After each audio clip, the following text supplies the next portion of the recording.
So you change your idea. Instead of a mediator, what you need is a facilitator. Well, that's essentially what it is. Well, no, because what you're going to have is you're going to have the officers, the chief, and you should have the board sitting here, and everybody spills out what the problems are, what's going on, and the board members need to come up with a resolution on how to fix the problem. The only thing a facilitator is going to do is make sure that nobody kills anybody in that room. And they keep it down Essentially, to a low minute. they wanted to start with the chief and the officers. But a mediator, you're like Randy was saying, you're wasting your money. You guys need to come up with you need to listen to what's wrong. You don't need somebody to tell you because you have all of us telling you. And all a facilitator is going to do is just facilitate the meeting between everybody. You guys don't have a problem meeting with the board and the chief officers that are here? I don't. Hashing it out at all? I'll go on record. I don't have a problem with that. I know that I've personally in the past I've tried, and I've talked to you personally, and you and I have had some issues that unfortunately we haven't discussed. We just now are at each other's throat, which is unfortunate for not only our working relationship as a board director and an officer here, but kind of beside the point. You know, I've talked to you when this all started. You asked me questions, and I answered them as honestly as I could. Like Randy says, you know, you've been told these issues time and time again by not just one person. You know, it's not just me. You know, and I'll go on record, Gary, it's not just me here, okay? If you think it is, I apologize for that. It's not me. You know, am I with everybody else? Absolutely. I stand with my volunteers 100%. Every single one of them. But it's fallen on deaf ears because we're here now. We're here today. I'm passionate about this place. I love this fire department. I love the people in it. Shame on you for taking that passion away from me by having to fight this fight for months, and I'm sorry, but it's outrageous, the thoughts that go through my mind. Like Randy says, you know, we're a step away. We're a step away to saying, you win. Okay? And it absolutely kills me inside to think that we've tried to speak to you guys. I haven't spoken with Danny, I haven't spoken with Tom, and I've spoken with you, okay? And now you and I are at the point where you said the other night we don't agree. And that's unfortunate. Rather than listening and maybe taking in some of what I've got to say, it's now falling on deaf ears. Same with Gary. You know, for years now, I've tried to make this place a little bit better as best I see it, and I'm just one person here.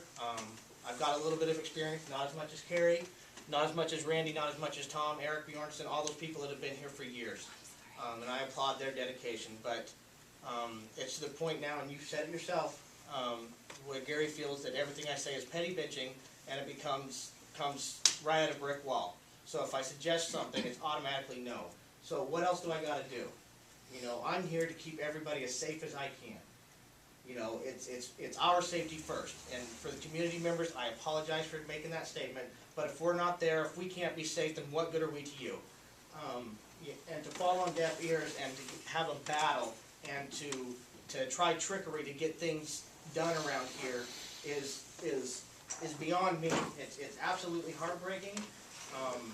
Shame on you, and especially shame on you for making me lose that passion. You know, especially with the EMS stuff. That was my baby. I care nothing more than the EMS side of this. Everybody's safety, everybody's care, making that rescue as easy as I can, and it was a battle the whole time. You know, so yeah, will we talk to you? Sure.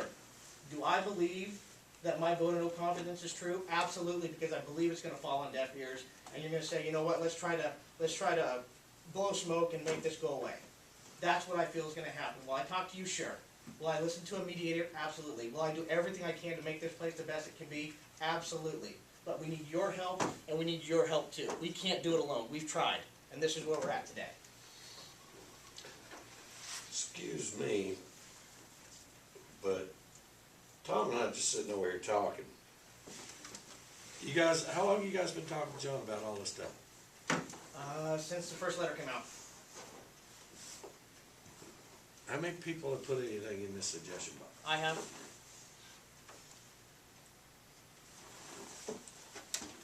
I've only seen one piece of paper out of it. That's not my problem. No. You've been read another one tonight, That's fine, but if it's in there, I wanna see it.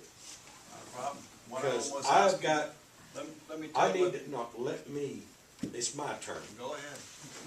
Cause we've been sitting in the dark, and he and I'll be right up front with you. He and I have talked quite a bit, and we've asked each other, you know, what the hell's going on? What is it that we don't know? And just like I asked a little bit ago, if there's some problems, I wanna know specifically what the problem is. I don't wanna know generalities. I don't wanna know, well, this is kinda like this, it's kinda like, I wanna know specifically what's going on, because that's the kind of person I am. Fact driven. And we haven't got that. Right. Can I just Sure? rebut on that? It's been said now, and I know at least 2 meetings, where John has said, my door's open, my phone number's in the book. If there's issues that you feel that you can't take anywhere else but me, call me. He's made that statement. John has called me personally asking, what's up? You know, and this was back before he said that in meetings. This is when we were talking before. This is when this all started. This is when we thought that, you know, John kept saying, we're moving forward, we're moving forward, we're moving forward. And when in fact, I personally don't believe that to be even close to have happened. He did talk to me personally, and I chewed his ear off to the fact that he said, you know what, I have to go to bed, leave me alone. You know, am I wrong? He asked me what my issues were. I said some of them. I didn't have 6 or 7 hours to talk to him. Is that partly my fault for letting this go on? And Gary, I apologize that I haven't done that. Yeah, you're right. You know, it's hard to speak, and I don't want to talk bad about Chief Anderson in front of this thing, but it's hard to talk to someone when you are met with resistance in the lead position. And it's hard to talk to someone that would rather back into a corner and come out swinging than to say, you know what, you might have a point. So it's in my mind, and again, this is just me, this is Kent Carroll talking. In my mind, it was easier just to say, well, you know, it's the way it is. Unfortunately, I'm here because I love it, I'm here for the community, and I can take a couple of beatings, I don't care. Because I'm not doing it for me. I mean, there's other than personal gratitude of a job well done, that's all we've got here, you know. And so, yeah, I have talked to him, and I believe that it was what I was asked to do in meetings and by the chairman of the board. And I feel really bad that you guys didn't know, and I don't know, Dennis, you haven't spoken, I don't know if you've known what all the issues are, and I don't know if you've relayed them or tried to keep them to yourself, you know. Was the board aware when you made the statement at our business meeting? Was that all you, or did the board have, you know, unanimity in that? They actually did know, because they weren't here. Did you know about the 501c3 status and not having them making an illegal organization? You conveyed all that to us. Okay, But, yeah, they did but know. over here, just a minute ago, he's talking about, you're talking about multiple things. And then we invite the assistant chief upstairs, because we have all this stuff, and we haven't got, we had one thing since the letter came out, you know, 1 or 2 things. Specific- John, have you specific. gotten only 1 or 2 things? Have we said only 1 or 2 problems to you, ever? Since the Or letter has came it out? been multiple things? You know, and the problem is it comes with the whole, you know, and I've heard it time and time again, not from just the people themselves. Gary said himself, you're just petty bitching. Well, you know what? It's not petty to me if I keep saying it over and over again. You know, it might be petty to you, and I'm sorry that you think that way, but obviously it's not to me if I keep saying it. You know, if I keep counting on turnouts because they're from 1992, I don't believe that's petty. You know, if you call a safety issue in this department petty, I'm going to fight you tooth and nails. Because it's absolutely wrong. Every single one of these people should have the top of the line stuff that we can give them at any given time. Are your We turnouts shouldn't- ordered?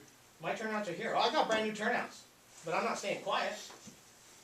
You know, there's more out there. Just wondering. Oh, absolutely. You